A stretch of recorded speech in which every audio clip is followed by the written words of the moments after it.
नमस्ते साथियों, आशा करता हूं कि आप स्वस्थ हैं, मस्त हैं अपने जीवन में। तो आइए आज एक अलग विषय को लेकर अपनी बातचीत आगे बढ़ाते हैं। आज का हमारा जो विषय है उसे कहते हैं स्वॉट एनालिसिस, SWOT, स्वॉट। हो सकता है कि अगर आप कॉर्पोरेट जगत से ताल्लुक रखते हो तो आपने स्वॉट एनालिसिस के बारे में थोड़ी सी जानकारी कहीं ना कहीं इकट्ठा की होगी, या फिर आपने अगर नहीं भी सुना है तब भी कोई बात नहीं, मैं आपको इसके बारे में विस्तार में आज जानकारी देने वाला हूं। तो क्या है स्वॉट एनालिसिस, इसका इस्तेमाल क्यों करें, कैसे करें और इसके क्या फायदे हैं, इसको जानने की हम बारीकी से कोशिश करेंगे आज के हमारे इस वीडियो में। तो सबसे पहले जानने की कोशिश करते हैं कि स्वॉट एनालिसिस दरअसल किस चिड़िया का नाम है। तो जैसे मैंने कहा, स्वॉट एनालिसिस की परिभाषा जो है वो है strength, weaknesses, opportunities and threats.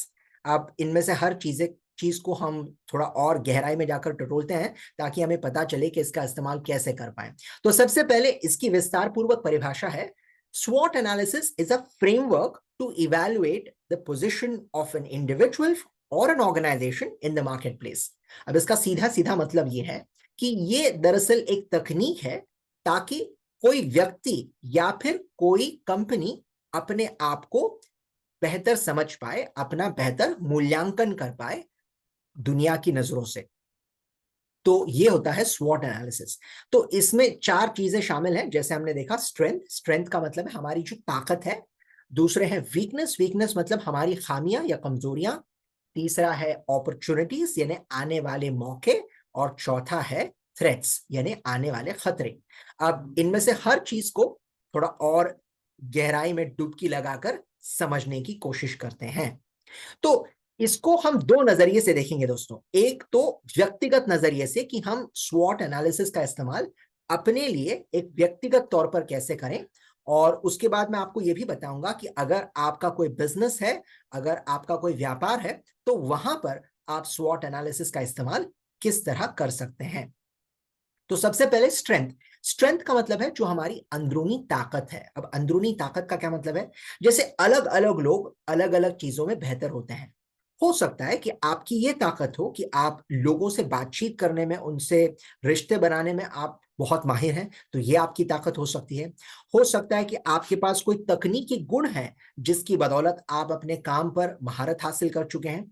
तो कोई भी ऐसी अंदरूनी चीज जो आपने विकसित की हो बार बार इस्तेमाल करते हुए, उसे हम स्ट्रेंथ या फिर आपकी ताकत कहते हैं। अब स्ट्रेंथ का इस्तेमाल जितना ज्यादा हो उतना बेहतर। ये वही बात हो गई कि आपके पास कोई हथियार है और उसको हर बार आप धार लगाते आ रहे हैं, तो उससे क्या होगा कि आपके जो स्ट्रेंथ है, जो आपकी ताकत है, वो और निखर कर और सवर कर दुनिया के सामने आएंगे। उसके बाद दूसरी चीज वीकनेस। भाई अगर कुछ अच्छा है तो कुछ कमियां भी जरूर होंगी, क्योंकि हम इंसान हैं। तो हर इंसान में कुछ कमियां होती हैं, कुछ खामियां होती हैं, जिनको हम कहते हैं वीकनेस। अब वीकनेस का मतलब बुराइयां नहीं होता। अक्सर लोग समझते हैं कि वीकनेस यानी बुराइयां। जी नहीं, वीकनेस का मतलब होता है खामियां, कमजोरियां।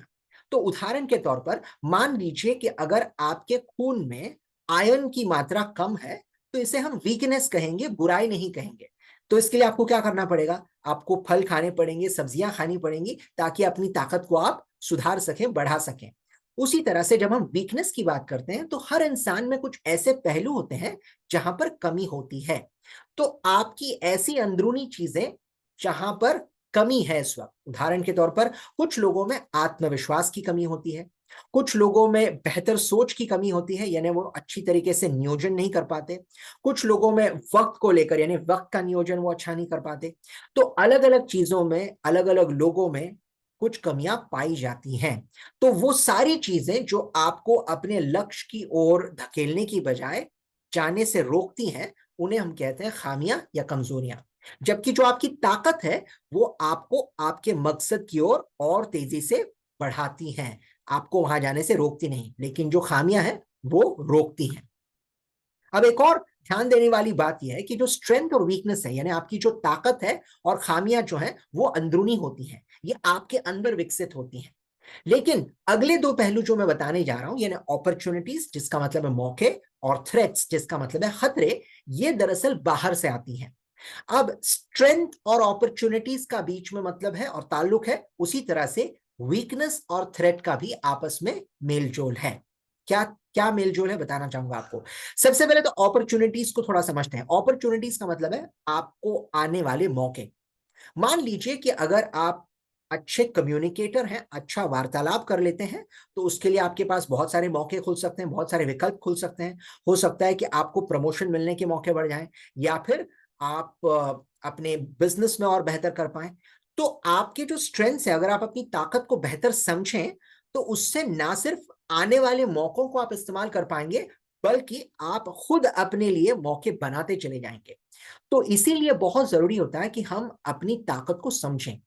अब दुख की बात यह है दोस्तों कि कई लोग हैं जो चीजों में अच्छा होते हैं, लेकिन बावजूद इसके उन्हें इस बात का एहसास नहीं होता कि वो किसी में अच्छे हैं, है ना। जैसे उदाहरण के तौर पर हमने रामायण में देखा था कि हनुमान जी, उनके पास बहुत सारी ताकतें थी, लेकिन वो भूल चुके थे कि उनके अंदर कितनी ताकत है। तो उन्हें जाम्बुवन जी ने याद दिलाया था लंका के युद्ध से पहले कि आप में बहुत सारी काबिलियत है, आप उनको इस्तेमाल कीजिए, तो आप बहुत कुछ कर पाएंगे हमारे लिए और दूसरों के लिए। तो कई बार हमारे अंदर का जो हनुमान होता है वो ये भूल चुका है कि हमारे अंदर कौन सी ताकत है, और इसलिए हम उनका पूरा इस्तेमाल नहीं कर पाते। तो बहुत जरूरी है कि आप अपनी ताकत को समझें, ताकि आने वाले मौकों का बेहतर इस्तेमाल कर पाए और अपने लिए मौके तैयार भी कर पाए। तो इन्हें हम कहते हैं अपॉर्चुनिटीज, यानी मौके। और आखिरी चीज वो है थ्रेट्स।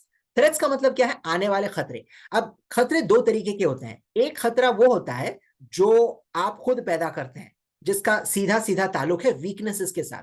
आपके अंदर जो खामियां हैं, उन पर काम न करने की वजह से आगे चलकर वो खामी जो है वो खतरे में तब्दील हो सकती है। जैसे उदाहरण के तौर पर, अगर आप में बहुत आलस है और आप उस पर कतई काम नहीं कर रहे, तो हो सकता है इस आलस की वजह से आगे चलकर आपके लिए कोई बहुत बड़ा खतरा पैदा हो जाए।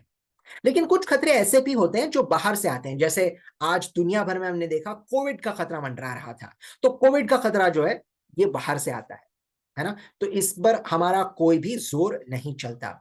तो कुछ खतरे ऐसे होते हैं जो पूरी तरह से बाहर से आते हैं। या फिर अगर आपको किसी प्रतियोगिता में भाग लेना है, तो आप अकेले नहीं होंगे, आपके साथ और भी लोग होंगे, तो उनसे भी आपको खतरा होगा कि वो आपको शिकस्त दे दें, है ना। तो कुछ खतरे ऐसे हैं जो बाहर से आते हैं।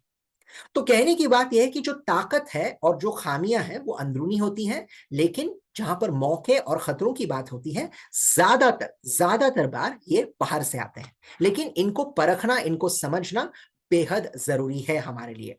ठीक। अच्छा, अब एक और चीज हमें ध्यान में रखनी चाहिए कि जो भी खतरे या जो भी ताकत आपके अंदर मौजूद है, या फिर जो भी खतरे आपको दिखाई दे रहे हैं, उन पर आप काम भी करें। सिर्फ उनको पहचानने से काम नहीं बनेगा, उनको इस्तेमाल में लाना भी पड़ेगा। तो आप अपनी ताकत का पुरजोर इस्तेमाल कीजिए, ताकि आप अपने खतरों को कम कर पाएं और अपने मौकों को बढ़ाते चले जाएं। अब इसका एक उदाहरण सीधा सीधा देख लेते हैं, जिससे आपको खासी आसानी होगी। तो एक व्यक्ति के तौर पर अगर आप अपना मूल्यांकन करें, तो कुछ इस तरह मूल्यांकन बनकर आएगा। ये सिर्फ एक उदाहरण है, आपका मूल्यांकन इससे काफी अलग हो सकता है। तो आप अपने आप से पूछिए कि मुझ में क्या बेहतर है, कौन सी वो चीज है जिसका मैं सही तरीके से इस्तेमाल अगर करूं तो और बेहतर बन सकता हूं और अपने मकसद को पूरा कर सकता हूं। तो हो सकता है आपको जवाब मिले कि मैं कम्युनिकेशन यानी वार्तालाप में बहुत बढ़िया हूं, या फिर एक टीम प्लेयर हूं, मैं लोगों के साथ मिलकर काम कर सकता हूं, ये मेरी बहुत बड़ी ताकत है ना। अब वीकनेस की जब बात करें, तो हो सकता है आपको पता चले कि जो तकनीकी चीजें हैं उनमें अभी सुधार लाने की जरूरत है। तो तकनीकी मामलों में मैं थोड़ा कच्चा हूं या कच्ची हूं, या फिर मेरे पास अनुभव की कमी है। मेरे इर्द गिर्द जो लोग हैं उनके पास काफी अनुभव है, लेकिन मेरे पास अनुभव की कमी है। तो ये मेरी इस वक्त एक कमजोरी है। जब आप अपॉर्चुनिटीज की बात करें, तो अगर मैं अपनी ताकत का इस्तेमाल करूं, तो हो सकता है आगे चल के लोगों को ट्रेनिंग दे सकता हूं, या फिर अपनी टीम के साथ और बेहतर काम कर सकता हूं, उनका सहयोग मुझे मिलेगा, क्योंकि मैं वाकई में एक टीम प्लेयर हूं। तो ये मौके मेरे लिए आगे चलकर बन सकते हैं। उसी तरीके से अगर मैं अपने कमजोरियों पर काम ना करूं, तो आगे चल के हो सकता है कि मेरा पत्ता साफ हो जाए, क्योंकि मैंने ना कोई नई चीज सीखी है, ना अपनी तकनीकों में कोई सुधार लाया है। तो हो सकता है कि मेरे जो प्रतिद्वंदी हैं, कॉम्पिटिटर्स हैं, वो मुझे मात दे दे। तो ये मेरे लिए खतरा हो सकता है। और अगर ऐसा हो गया कि पूरी इंडस्ट्री जो है वहां पर अगर कोई बदलाव आया, तो उससे भी मुझे शायद थोड़ा नुकसान हो सकता है। तो इसको परखना और इसके ऊपर काम करना ये बेहद हमारे लिए जरूरी है। तो ये एक व्यक्तिगत तौर पे आप स्वॉट एनालिसिस का भरपूर इस्तेमाल कर सकते हैं। अब इसी स्वॉट एनालिसिस को हम अपने बिजनेस के लिए या अपने व्यापार के लिए या अपनी कंपनी के लिए किस तरह इस्तेमाल में लाएं। ठीक, तो आइए उसको भी जानते हैं कि अगर आप किसी व्यापार को चलाते हैं, अगर आपका कोई व्यवसाय है, तो वहां पर इसका इस्तेमाल कैसे होगा।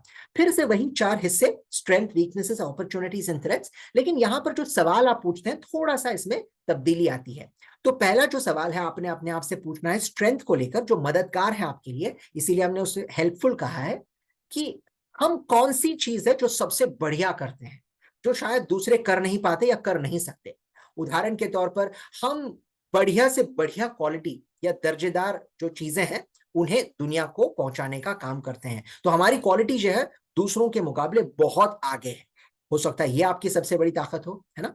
उसी तरह से हमारी खामियां क्या है, हो सकता है हमारी खामियां ये है कि हमारी जो प्रोडक्ट है वो दूसरों के मुकाबले थोड़े महंगे हैं, तो इस वजह से लोग जो है खरीदना कभी कभी पसंद नहीं करते। तो ये हमारी खामी है इस वक्त, जिस पर काम करना जरूरी है। तीसरी चीज मौके। मौके क्या आ सकते हैं हमारे लिए आगे चलकर, अगर हम ऐसी इंडस्ट्री में हैं जहां पर काफी मांग है हमारे प्रोडक्ट की, तो हो सकता है कि आने वाले कुछ सालों में हम अपने प्रोडक्ट की काफी बिकवाली कर सकें, उसकी बिक्री कर सकें। ठीक, और उसी तरह से हमें नुकसान ये भी हो सकता है कि अगर सरकार ने अपनी नीति में कोई बदलाव लाया तो उसके तहत हो सकता है कि हमें कोई खामियाजा भुगतना पड़े, तो हमारे लिए हो सकता है कि आने वाले दिनों में ये खतरा बन जाए, या फिर और सारे प्रतिद्वंदी जो हैं वो भी इस बिजनेस को शुरू कर दें, जिसकी वजह से हमारा जो मुनाफा है उसमें कहीं ना कहीं कटौती हो सकती है, तो ये हमारी खतरा बन सकता है। तो वही चीज वही तकनीक, लेकिन इस बार हमने उसको अपने बिजनेस के परिप्रेक्ष्य से देखा, तो कुछ अलग नतीजा निकल कर आया। तो आइए इसको भी समझते हैं छोटे से उदाहरण के साथ, कि अगर हम किसी कंपनी को चलाते हैं, किसी बिजनेस को चलाते हैं, तो वहां पर स्वॉट एनालिसिस कैसे इस्तेमाल में लाया जाएगा। सबसे पहले तो स्ट्रेंथ। तो स्ट्रेंथ को अगर आप देखेंगे तो आपको शायद जवाब मिले कि हमारी प्रोडक्ट की क्वालिटी बहुत बढ़िया है, या फिर हमारी जो दुकान की जगह है वो बहुत सही है, सटीक है, तो यहाँ पर ज्यादा से ज्यादा ग्राहक आते हैं, तो ये आपकी ताकत हो सकती है।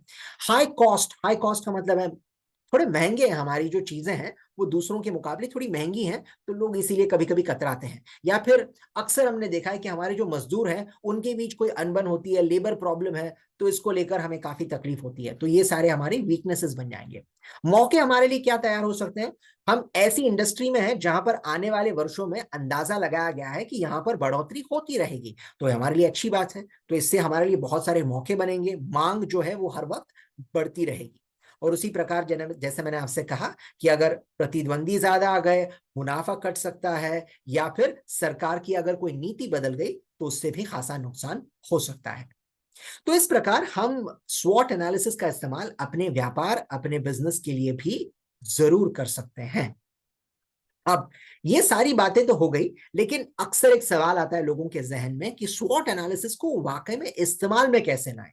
देखिए, स्वॉट एनालिसिस करना बहुत आसान है, लेकिन इसका इस्तेमाल तभी हो सकता है जब आप इसको सही तरीके से करें। अब गलतियां कहाँ होती हैं, अक्सर लोग गलतियां करते हैं स्वॉट एनालिसिस करते वक्त, कुछ चीजों को नजरअंदाज करते हुए। तो कौन सी वो चीजें हैं जिन्हें याद रखना चाहिए ताकि आप अपने स्वॉट एनालिसिस को अपने ऊपर या फिर अपने बिजनेस के ऊपर लागू कर पाए। तो कौन सी वो 5 चीजें हैं, हो सकता है और भी चीजें हो, लेकिन मेरे हिसाब से ये सबसे ज्यादा जरूरी 5 चीजें हैं जिनको आपने ध्यान में रखना है। सबसे पहली चीज, अपने आप को या फिर अपने बिजनेस को बेहतर तरीके से समझिए। स्वॉट एनालिसिस करने से पहले यह समझना कि आप अपना मूल्यांकन कर रहे हैं या फिर अपने बिजनेस का मूल्यांकन कर रहे हैं, उसको समझना जरूरी है।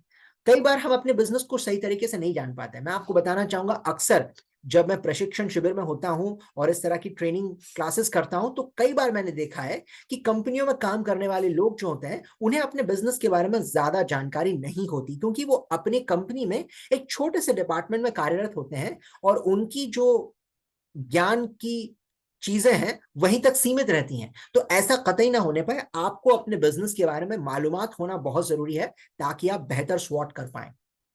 दूसरी चीज, सिर्फ आप ही नहीं है जो अपने बारे में या अपने बिजनेस के बारे में जानते हैं, तो आपको दूसरों की भी राय लेनी पड़ेगी। इसे हम कहते हैं फीडबैक, यानी प्रतिक्रिया लेना। तो दूसरों से पूछिए कि भाई आपको क्या लगता है, आपकी क्या राय है, आपकी क्या सोच है। इसका भी इस्तेमाल हो सकता है स्वॉट एनालिसिस के दौरान। तो जब कभी आप अपने व्यापार का स्वॉट एनालिसिस करें तो अकेले मूल्यांकन ना करें, जरूरी लोगों को साथ लेकर बैठें और उनके साथ मंथन करें इस पर, ताकि आपको सही चीजें पता चलें, तो प्रतिक्रिया लेना बेहद जरूरी है। तीसरी चीज, फोकस ऑन क्रिटिकल पॉइंट्स। इसका मतलब है कि हो सकता है कि जब आप मूल्यांकन करें तो आपको 10 स्ट्रेंथ मिले और 10 वीकनेसेस मिले, लेकिन क्या सभी उतने ही जरूरी हैं? जी नहीं। तो आप ये देखिए कि सबसे जरूरी 2 या 3 चीजें कौन सी हैं जिसको हम ताकत कह सकते हैं हमारी, या 2 या 3 चीजें ऐसी कौन सी है जो हमारी खामियां हैं इस वक्त। सभी के ऊपर काम ना करें, उन 2 या 3 चीजों पर ज्यादा काम करें जो बहुत ज्यादा मायने रखते हैं आपके बिजनेस के नजरिए से। अब उसके बाद एक बार स्वॉट एनालिसिस करके बात नहीं बनेगी, आपको वक्त बेवक्त स्वॉट एनालिसिस का इस्तेमाल, इसका प्रयोग करना पड़ेगा। तो अगर आप सिर्फ खुद के व्यक्तित्व का मूल्यांकन कर रहे हैं, जिसको हम सेल्फ एनालिसिस कहते हैं, तो हो सकता है कि हर साल आप एक आध बार अपना मूल्यांकन करें। बेहतर दिन होता है आपका जन्मदिन, ताकि आप मूल्यांकन करें कि पिछले जन्मदिन से इस जन्मदिन तक मैंने अपने अंदर क्या सुधार देखा है, कौन सी खामियां थी जिन पर काम किया है, कहां पर बढ़ोतरी हुई है, कहां पर कटौती हुई है ना। लेकिन अगर आप अपने बिजनेस का मूल्यांकन करते हैं, अगर आप अपने व्यापार का मूल्यांकन करते हैं, तो यहां पर खास तौर पर जरूरी है कि आप तय करें कि कितनी अवधि के बाद आप इस मूल्यांकन को निभाना चाहेंगे।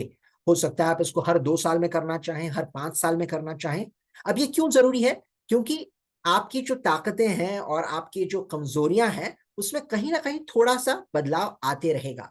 तो इसको पहचानना बहुत जरूरी है हर 2 या 3 साल के बाद।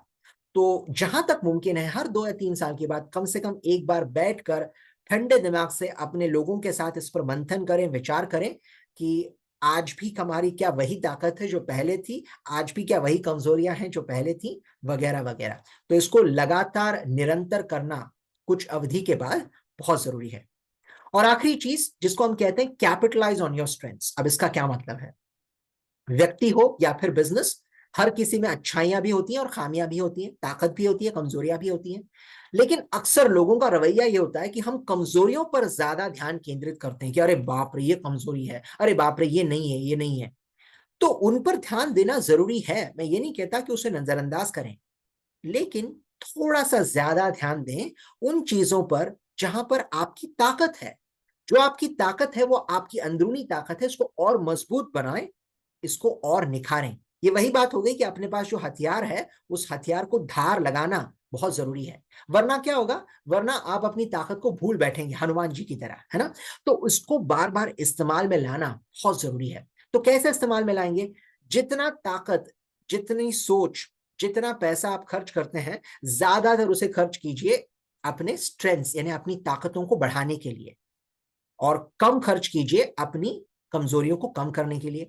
तो या तो आप 60-40 रेशो बनाकर चलिए, यानी 60% स्ट्रेंथ्स के ऊपर ध्यान और 40% वीकनेसेस के ऊपर, या फिर 70-30, है ना। तो जो भी आपको सही लगे उसके हिसाब से आप काम कीजिएगा, लेकिन थोड़ा सा ज्यादा ध्यान आपको अपनी ताकतों को संवारने के लिए, निखारने के लिए करना चाहिए। अगर आप इन 5 चीजों का इस्तेमाल करेंगे तो मैं आपको यकीन दिलाता हूं कि आप बहुत ही बेहतरीन तरीके से अपना और अपने बिजनेस का मूल्यांकन, इन्हें स्वॉट एनालिसिस, निभा पाएंगे। तो फिर देर किस बात की? इन चीजों को इस्तेमाल में लाइए, इनका इस्तेमाल कीजिए भरपूर, और फिर मुझे बताइए कि आपको इससे क्या चीजें पता चली और क्या फायदा पहुंचा।